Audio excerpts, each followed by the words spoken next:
সম্পদ দান করেছেন, কেবলমাত্র তাদের উপরে হজ ফরজ। আল্লাহ তাআলা কোরআনুল কারীম সূরা আলে ইমরান 96 থেকে 97 আয়াতে কারিমার একটি আয়াতের ভিতরে আল্লাহ গোটা হজটাকে নিয়ে এসেছেন। একটা আয়াতের ভিতরে পুরা হজের একটা চিত্র আল্লাহ তাআলা এখানে তুলে ধরেছেন। আল্লাহ তাআলা বলেন, ইন্না আউওয়ালা বাইতিন উদিয়া লিন-নাস, নিশ্চয়ই, আল্লাহ তাআলা বললেন নিশ্চয়ই সর্বপ্রথম ঘর পৃথিবীতে, এটার নাম হলো বাইতুল্লাহ। এটার নাম আমাদের বাবা, আপনার বাবা, আমার বাবা, আমাদের সবার বাবা, সবার মা হযরত আদম আলাইহিস সালাম, মা হাওয়া আলাইহিস সালাম, ওনারা জমিনে যখন আসলেন, পৃথিবী থেকে, আসমান থেকে জমিন অবতরণ করলেন, সর্বপ্রথম যে কাজটা করেছেন সেটা হলো তারা আল্লাহর জন্য একটা ঘর নির্মাণ করেছেন। সেই ঘরটার নাম হচ্ছে বাইতুল্লাহ। এর আগে আর কোনো বসত বাড়ি ছিল না, নিজেদের জন্য ঘর বানাই নাই, নিজেরা থাকার জন্য ঘর বানাই নাই। সর্বপ্রথম তারা জমিনের মধ্যে আল্লাহর ঘর, মসজিদের ভিত্তি স্থাপন করেছে। আল্লাহ তাআলা বলেন ইন্না আউওয়ালা বাইতিন উদিয়া লিন-নাস, সর্বপ্রথম ঘর হচ্ছে বাইতুল্লাহ। এটার ভিত্তি দিয়েছেন আদম আলাইহিস সালাম, হাওয়া আলাইহিস সালাম। এরপরেই এটা ধারাবাহিকভাবে এটার নির্মাণ কাজ হয়েছে, সংস্কার হয়েছে। তার সংস্কার হতে হতে হতে হতে আজকের বাইতুল্লাহর যে সম্প্রসারণ, যে আধুনিক ব্যবস্থাপনা, এটা আজকে পর্যন্ত এসে পৌঁছেছে। এটার মূল ভিত্তি কে দিয়েছেন বলেন? হযরত আদম আলাইহিস সালাম। লাল্লাযী বিবাক্কাতা মুবারাকা, এটা এমন একটি ঘর যেটা বরকতময়। কেমন বরকতময়? রাসূল করিম সাল্লাল্লাহু আলাইহি ওয়াসাল্লাম বলেন, শুধু মসজিদে হারাম শরীফে যদি কেউ নামাজ পড়ে, মসজিদে হারাম, পৃথিবীতে 3টা মসজিদ সবচেয়ে বেশি দামি। একটার নাম মসজিদে হারাম, আরেকটার নাম মসজিদে নববী, আরেকটার নাম বাইতুল মুকাদ্দাস, মসজিদে আকসা। মসজিদে হারামে যদি কেউ নামাজ পড়ে, আল্লাহ তাআলা, আল্লাহর হাবিব বললেন তার জন্য 40টা রহমত বর্ষিত হয়।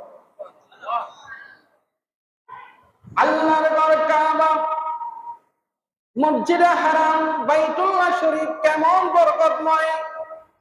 আল্লাহর হাবিব বলেন আল্লাহর ঘর কাবা, মসজিদে হারাম এমন বরকতময় জায়গা, কেউ যদি মসজিদে হারামে কাবার দিকে যদি তাকায়া থাকে, কাবার দিকে যদি তাকায়া থাকে, সারা জীবন কাবামুখী হয়ে নামাজ পড়েছেন, আপনি বলেছেন নাওয়াইতু আন উসাল্লিয়া লিল্লাহি তাআলা রাকাতাই সালাতুল ফজর ফরজুল্লাহি তাআলা ইকতাদাইতু বিহাযাল ইমাম মাতওয়াজ্জাহান ইলা জিহাতিল কাবাতিশ শরীফাতে, বলেন আল্লাহু আকবার।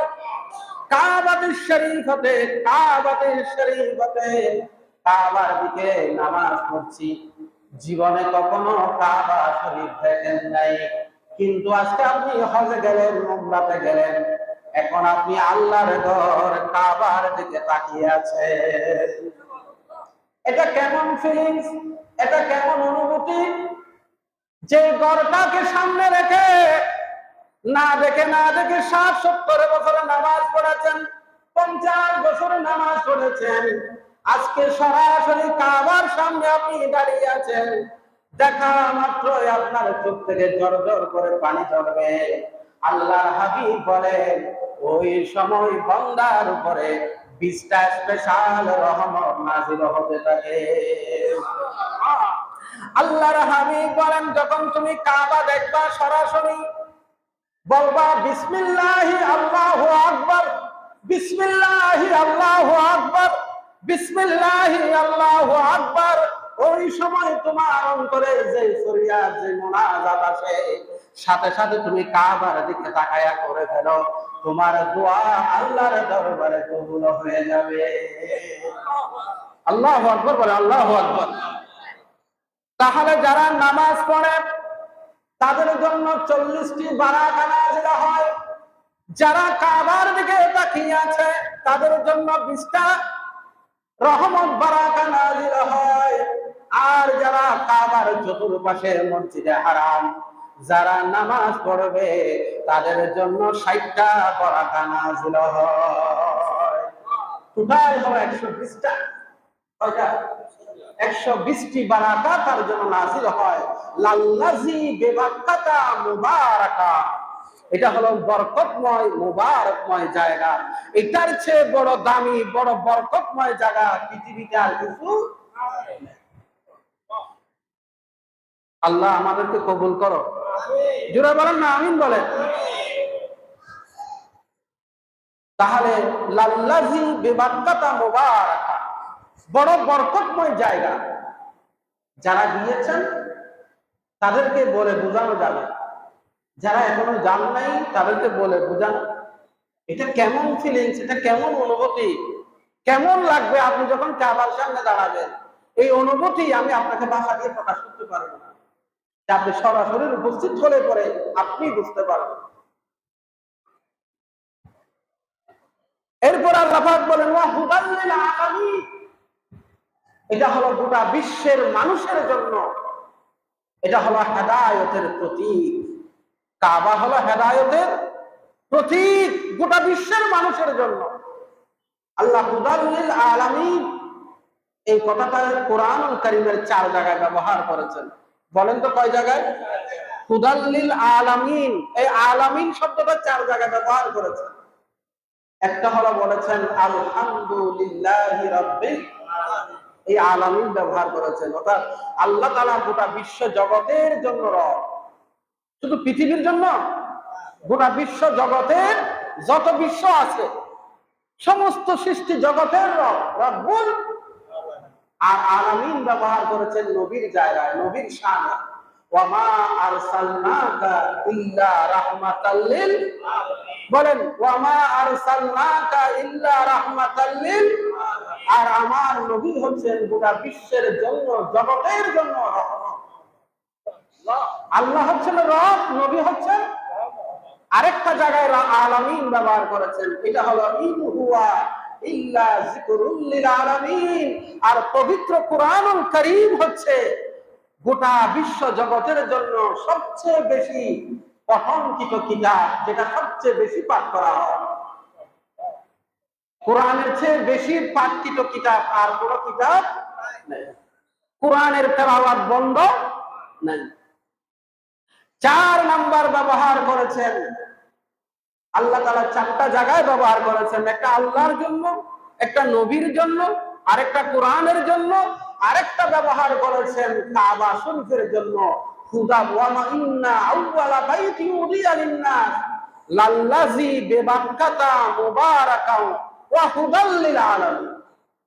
আলামিন ব্যবহার করেছেন, রব্বুল আলামিন, রাহমাতুল লিল আলামিন, যিকরুল লিল আলামিন, হুদাল লিল আলামিন। দেখেন এই যে হজ আগামী 9 জিলহজ হজ অনুষ্ঠিত হবে। তাহলে এই যে বাংলাদেশ থেকে যাচ্ছে, পাকিস্তান থেকে যাচ্ছে, ভারত থেকে যাচ্ছে, গোটা পৃথিবীর বিভিন্ন দেশ থেকে, সেই আমেরিকা, ইউরোপ থেকে মানুষেরা আসবে। সবার পরনে কাপড় একটা। কাপড় কোনটা? কি কাপড়? সাদা। কাপড়ের কাপড়। কিসের কাপড়? কাপড়ের কাপড় পরে ফেলেছে।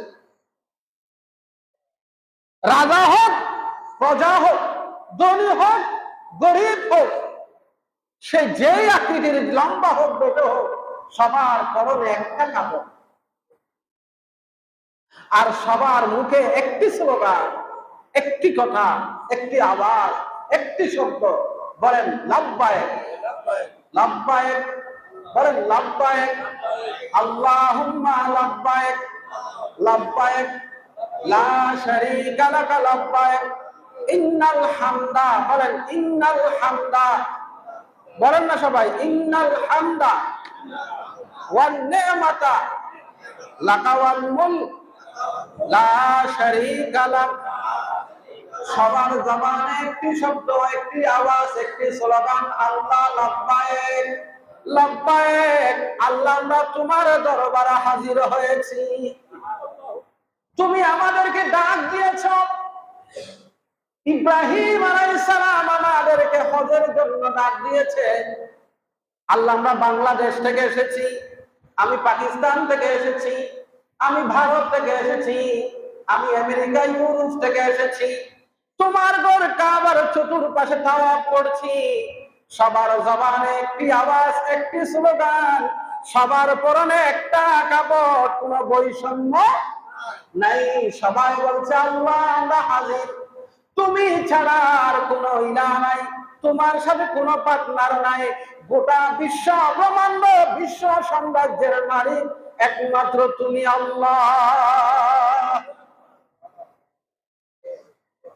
এটা হলো হেদায়েতের প্রতীক। মানুষগুলোকে সবগুলোকে একসাথে করে ফেলেছে, সবাইকে এক কাতারে ডাক করে দিয়েছে, সবাই চতুর্পাশে ঘূর্ণয়মান, আর কোনো কথা নাই, শুধু আল্লাহ লাব্বাইক লাব্বাইক আল্লাহুম্মা লাব্বাইক। এটা কি অনুভূতি, কি সুন্দর লাগে, কি অসাধারণ এক দৃশ্য। পৃথিবীর আর কোন ধর্মে এই ধরনের কোন ব্যবস্থাপনা আছে? বলেন না আছে?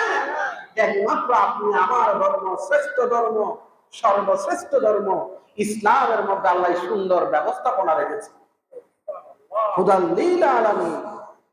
এরপরে আল্লাহ পাক বলেন একই আয়াতের ভিতরে, কেন আসবা এখানে? কেন তুমি বাংলাদেশ থেকে সৌদি আরবে মক্কা শরীফে আসবা? কেন তুমি লাখ লাখ টাকা খরচ করে মক্কা শরীফে আসবা? কি প্রয়োজনে? আল্লাহ তাআলা সেই কথার উত্তর দিচ্ছেন কোরআনুল কারীমের ভিতরে। আজ হজ করতে 7.5 লাখ টাকা, 8.5 লাখ টাকা, সর্বকিছু শেষ করে আসতে 10 লাখ টাকার মতো লাগে। কেন আপনি লাখ লাখ টাকা খরচ করে মক্কা শরীফে যাবেন? আল্লাহ তাআলা বলেন ফীহি আয়াতুম বাইনাতুম মাকামু ইব্রাহিম। ও আমার বান্দারা শোনো, তুমি কেন মক্কা শরীফে আসবে?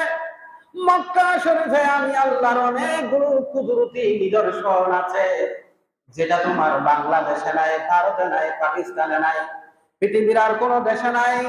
এই মক্কা শরীফে মসজিদে হারাম আছে, যেখানে 1 রাকাত নামাজ পড়লে 1 লক্ষ রাকাত নামাজের সওয়াব পাওয়া যায়।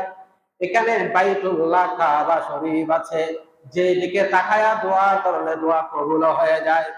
এইখানে হাজরা আসওয়াদ আছে, যে হাজরা আসওয়াদে চুমা দেওয়ার সাথে সাথে তোমার জীবনের গুনাহগুলো ঝরঝর করে ঝরে যাবে।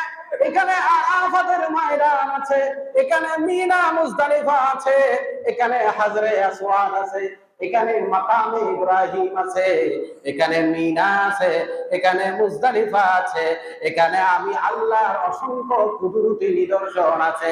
তুমি যদি মাকামে ইব্রাহিম দেখো, তুমি যদি হাজরে আসওয়াদ দেখো, তুমি যদি আরাফাতের ময়দান দেখো, তুমি যদি মিনা মুজদালিফা দেখো, তুমি যদি বাইতুল্লাহ শরীফ নিজের চোখে দেখতে পারো, তুমি যদি মসজিদে হারাম দেখতে পারো, তোমার ঈমান দ্বিগুণ থেকে দ্বিগুণ আরো বৃদ্ধি পাবে। চিৎকার দিয়ে বলুন না সুবহানাল্লাহ। তুমি আসো, এখানে আসলে পরে তোমার ঈমান আরো বেড়ে যাবে। এতদিন না দেখে করেছো, আজকে দেখে দেখে করবা। সুবহানাল্লাহ। আমি যখন সর্বপ্রথম গিয়েছি, কাবার সামনে দাঁড়িয়েছি, বিশ্বাস করুন, আমি কিছুক্ষণ আগেও বলেছি, আপনাকে ভাষা দিয়ে প্রকাশ করানো যাবে না। এটার ফিলিংস কেমন, এটার অনুভূতিটা কেমন, এটা ভাষা দিয়ে প্রকাশ করা যাবে না। আমার চোখ থেকে ঝরঝর করে পানি ঝরতেছে। এটা এই কাবা, যে কাবাকে সামনে রেখে আমি এতদিন নামাজ পড়েছি, এই কাবার কথা বলেছি। কাবার প্রতি এত মায়া লাগে, এত মহব্বত লাগে, যত দেখি তত তাকায় থাকতে ইচ্ছে হয়। আল্লাহ তাআলা বলেন ফীহি আয়াতুম বাইয়িনাতুম মাকামু ইব্রাহিম, এখানে আমি আল্লাহর অনেকগুলো কুদরতি নিদর্শন আছে, বিশেষ করে এখানে মাকামে ইব্রাহিম আছে। সময়টা আমার কাছে কম, নাহলে বিস্তারিত বয়ান আপনাদেরকে দিতে পারতাম। ফীহি আয়াতুম বাইয়িনাতুম মাকাম ইব্রাহিম। আসো, কঞ্জুস হয় না, বখিল হয় না। কত জায়গায় যাচ্ছ, কত মানুষ কত জায়গায় যায়, কিন্তু এখনো অনেক কোটিপতিরা আছে এখনো আল্লাহর ঘরে হাজিরা দেয় নাই। টাকার মালিক, পয়সার মালিক, গাড়ি বাড়ির মালিক, সে সিঙ্গাপুর যায়, আমেরিকা যায়, ইউরোপ যায়, মালয়েশিয়া যায়, সে তুরস্ক যায়, পৃথিবীর দামি দামি শহরগুলোতে সে ঘুরতে যায় পরিবার পরিজন নিয়ে, সে যায়, কিন্তু এখনো সে আল্লাহর ঘরে হাজিরা দিতে পারেন। পোড়া কপাল, দুর্ভাগা। এগুলো কি সিঙ্গাপুরে আছে? এগুলো কি আমেরিকা ইউরোপে আছে? হ্যাঁ, কোনো সময় যদি যায় তখন সে নিজেকে সারা জীবন ধিক্কার দিবে, হায় কেন আমি আগে আসলাম না, কেন আমি আসলাম না। ফীহি আয়াতুম বাইয়িনাতুম মাকাম ইব্রাহিম। এরপর আল্লাহ বলেন এটা কেমন? আল্লাহ তাআলা বলেন ওয়ামান দাখালাহু কানা আমিনান, যারা আমি আল্লাহর ঘরে প্রবেশ করেছে, মসজিদ হারামে এসে গেছে, মক্কা শরীফে এসেছে, তারা নিরাপত্তা লাভ করেছে, তারা নিরাপদ হয়ে গেছে। এখানে কোনো শিকার করা যায় না, এখানে কোনো মারামারি নাই, এখানে কোনো শিকার করা যাবে না, সব কিছু নিরাপত্তা লাভ করেছে। ইব্রাহিম আলাইহিস সালাম আল্লাহর কাছে দোয়া করেছিলেন, وَإِذْ قَالَ إِبْرَاهِيمُ رَبِّ اجْعَلْ هَٰذَا بَلَدًا آمِنًا, আয় আল্লাহ তুমি আমাকে নির্দেশ দিয়েছো মক্কা শরীফে কাবা বানানোর জন্য, মসজিদে হারাম তৈরি করার জন্য। আল্লাহ আমি কাবা বানাইলাম, মসজিদে হারাম বানাইলাম। আল্লাহ মসজিদে হারামে যারা আসবে, কাবা শরীফ যারা তাওয়াফ করতে আসবে, আল্লাহ মক্কার মানুষগুলোকে তুমি নিরাপদ করে দাও। আরো দোয়া করেছেন আল্লাহ মক্কাবাসীর তুমি রিজিক বাড়িয়ে দাও। মক্কা শরীফে রিজিকের কোনো অভাব, অথচ মরুভূমি আর মরুভূমি, এখানে ফসল হয় না, ক্ষেত খামার হয় না। আমার দেশে মরুভূমি নাই, শুধু ফসল, আর আমার দেশের উর্বর জমি। মক্কা শরীফে উর্বর জমি না হওয়া সত্ত্বেও এখানে কোনো রিজিকের অভাব নাই। রিজিক কোথায় থেকে কিভাবে আসে সব আল্লাহ তাআলার ব্যবস্থাপনা। আপনি রোজা রেখে ঢুকেছেন মসজিদে হারামে কিংবা মসজিদে নববী শরীফে, কোনো টেনশন নাই। আপনার সামনে ইফতার চলে আসবে, আপনি কেন পাবেন না? চিৎকার দিয়ে বলুন না সুবহানাল্লাহ। এরপর আল্লাহ বলেন ওয়ালিল্লাহি আলান নাসি হিজ্জুল বাইতি মান ইসতাতা ইলাইহি সাবিলা। আল্লাহ রাব্বুল আলামিন বলেন, এই যে বর্ণনা দিলাম, কাবা শরীফ হলো হেদায়েতের প্রতীক। এখানে মাকামে ইব্রাহিম আছে, এখানে আরাফার ময়দান আছে, এখানে মিনা মুজদালিফা আছে, এখানে হাজরা আসওয়াদ আছে। এইগুলো সব বয়ান দেওয়ার পরে আল্লাহ তাআলা বলেন, ও আমার বান্দারা, তোমাদের উপর যাদের টাকা আছে, গাড়ি বাড়ি আছে, আসা যাওয়ার কত খরচ আছে, তোমরা মক্কা শরীফ চলে আসো। ওয়ালিল্লাহি আলান নাস, ওই মানুষগুলোর উপরে হজ ফরজ, যারা আসা যাওয়ার কত খরচ আছে, এক মাস সেখানে থাকবে, ওই এক মাস টাকাকালীন যার পরিবারের খরচ যোগান দিতে পারে, ওই বান্দার উপরে হজ ফরজ হয়ে যায়। অনেক মানুষ বলে, বাবা এখনো হজ করেন নাই কেন? আপনার তো মাশাআল্লাহ টাকা পয়সা আছে। তিনি জবাব দেয়, এখনো ছেলে বিয়ে দেয় নাই, মেয়ে তো বিয়ে দেয় নাই, এখনো গাড়ি পাকে নাই, অনেক বয়স আছে, যাবো আর কি যাবো। এরকম মানুষ আছে না? আল্লাহর হাবিব বলেন, এই যে যাবো যাবো বলতে যারা যেতে পারলো না, না গিয়েই মারা গিয়েছে, আল্লাহর হাবিব বলেন সে কি ইহুদি হয়ে মরুক কিংবা খ্রিস্টান হয়ে মরুক, আমি আল্লাহর রাসূল তার জিম্মা থেকে, আমার জিম্মা থেকে তাকে মুক্ত করে দিলাম। তার কোনো জিম্মাদারি আমি রাসূল নেব না। অনেক মানুষ আছে, টাকা পয়সা আছে, হজ করে না, অথচ হজ তার উপর ফরজ হয়ে গেছে। উমরা করে, উমরা মাঝে মধ্যে কিছু আছে উমরা করে হজ করে না, আর কিছু আছে হজও করে না উমরাও করে না, অথচ উমরা করে তার উপর ফরজ নয়, তারপর হজ করা আগে ফরজ। আপনি আগে ফরজটা আদায় করেন।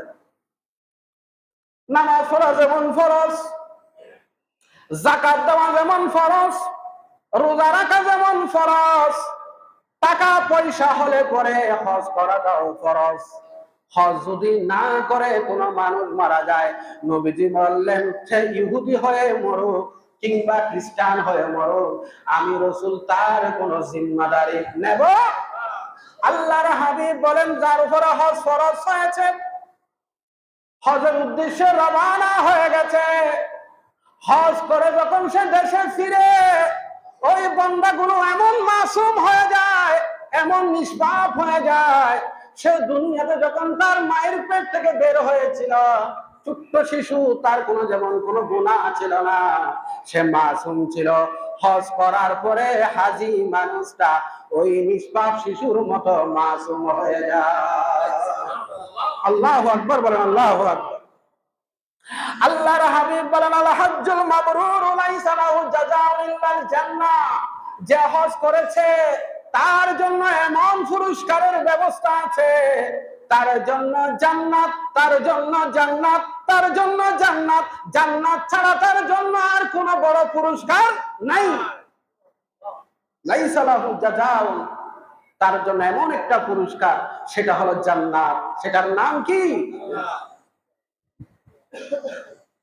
তবে শর্ত হলো হাজী সাহেব আসার পরে যেন আগের জায়গায় যেন ফেরত না যায়, হাজী যেন ফাজি হয়ে না যায়।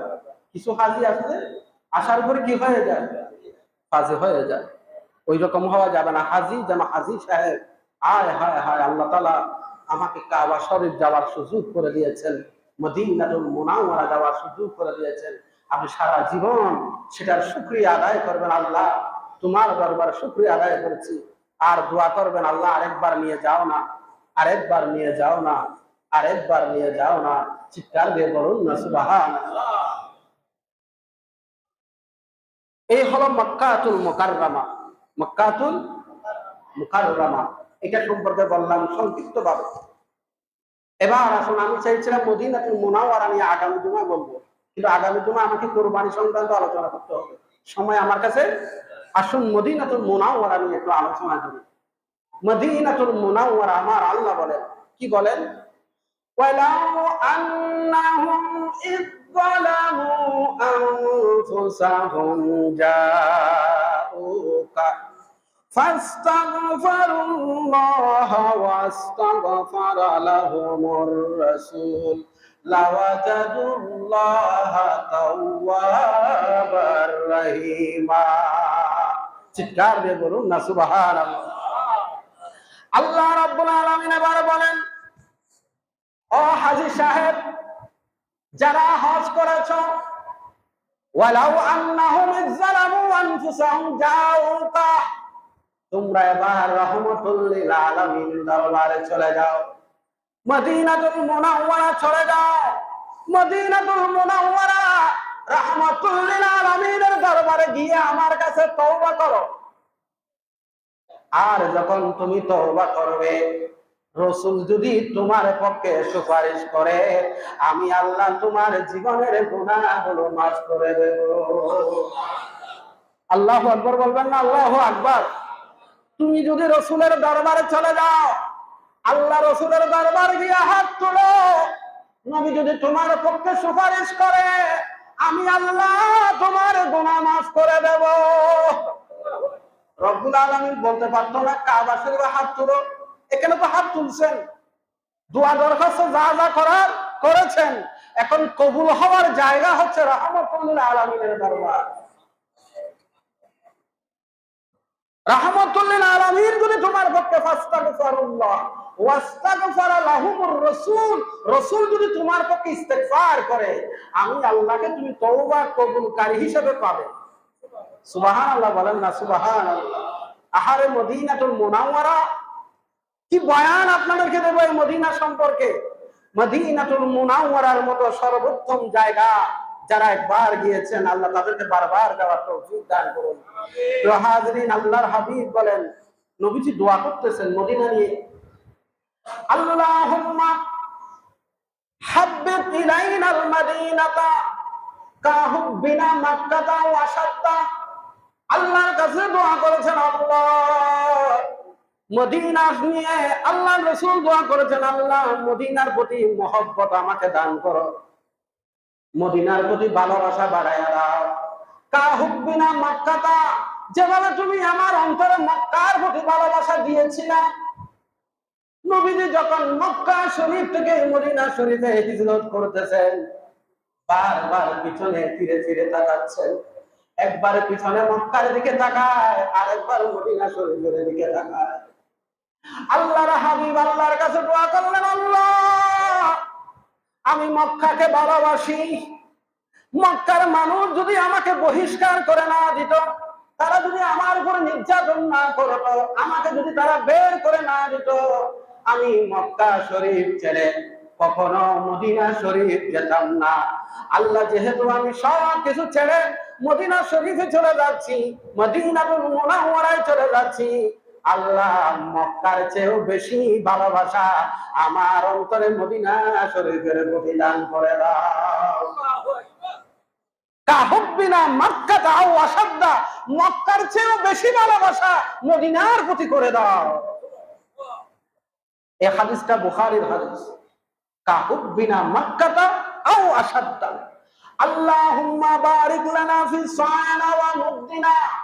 আল্লাহ মদিনা শরীফের ক্ষেত কামার ফসলাদি মদিনার যাহা কিছু আছে আল্লাহ সব কিছুর উপর বরকত দান করো, মক্কার চেয়েও বেশি বরকত আল্লাহ মদিনা শরীফে দান করো। এই হাদিসটাও বুখারী। আল্লাহ মক্কার চেয়েও বেশি বরকত মদিনা শরীফে দান করো। কেন কেন? আল্লাহ মক্কা শরীফ আবাদ করেছেন ইব্রাহিম আলাইহিস সালাম, মক্কা শরীফকে হারাম ঘোষণা দিয়েছেন ইব্রাহিম আলাইহিস সালাম। তিনি ছিল কার জন্য? আমি হাবিবুল্লাহ, আমি দোয়া করছি মদিনার জন্য, আল্লাহ মক্কার চেয়ে বেশি বরকত তুমি মদিনা শরীফ দান করে দাও।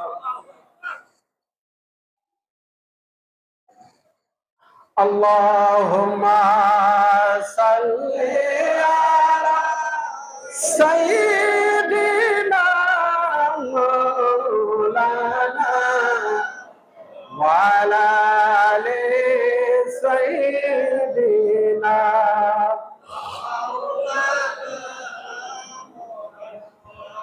আমার বাবারা মায়েরা, আল্লাহর হাবিব বলেন, ক্বালা মা বাইনা বাইতি ওয়া মিনবারি রাউদাতুম মির রিয়াদিল জান্নাহ।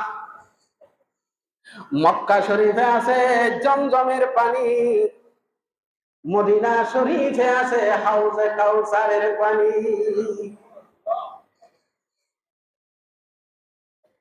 এই জন্য আলা হযরত ইশকে মহব্বত ইমাম আহমদ রাজা খান ফাজলে দেহলভী রাহমাতুল্লাহ আলাইহি তিনি বড় সুন্দর করে বলেন, হাজিও आओ शाहिन शाह का रौजा देखो, हाजियो आओ शाहिन शाह का रौजा देखो, काबा तो देख चुके, काबा तो देख चुके, काबे का काबा देखो, सलातुल्लाह।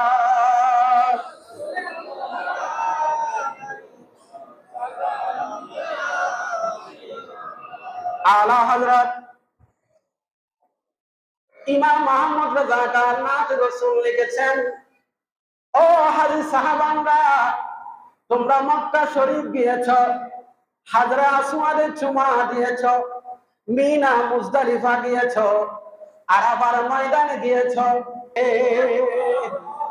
মদিনাতে কাবা, বলেন কাবার, কাবা তিনি শুয়ে আছেন, আর শোকা কাবা মদিনা, ফরশ কা কাবা मदीना काबा का काबा मदीना जन्नतुल मावा मदीना या नबी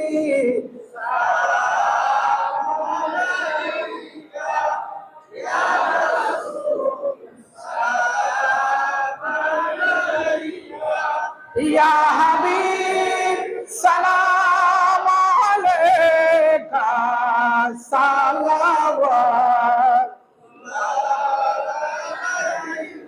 এখানে এমন যিনি ছায়াত আছেন উনি কে? ইনি আসমান ও জমিনের দুলহা, ইনি সৃষ্টি জগতের প্রধান আকর্ষণ, ইনি সৃষ্টি জগতের প্রধান অতিথি মেহমান আলা, ইনি ইমামুল আম্বিয়া, ইনি ইমামুল মুরসালিন, ইনি শফিউল মুজনবিন, ইনি রাহমাতুল লিল আলামিন, ইনি মুহাম্মাদুর রাসূলুল্লাহ, ইনি সাহেব মেরাজ হুজুর মুহাম্মাদুর রাসূলুল্লাহ সাল্লাল্লাহু আলাইহি ওয়াসাল্লাম মদিনাতুল মুনাওয়ারায় শুয়ে আছে। এখানে কি আছে? ওখানে কাবা শরীফে জমজমের পানি আছে, মদিনা শরীফে হাউজে কাউসার আছে। হাউজে বলেন হাউজে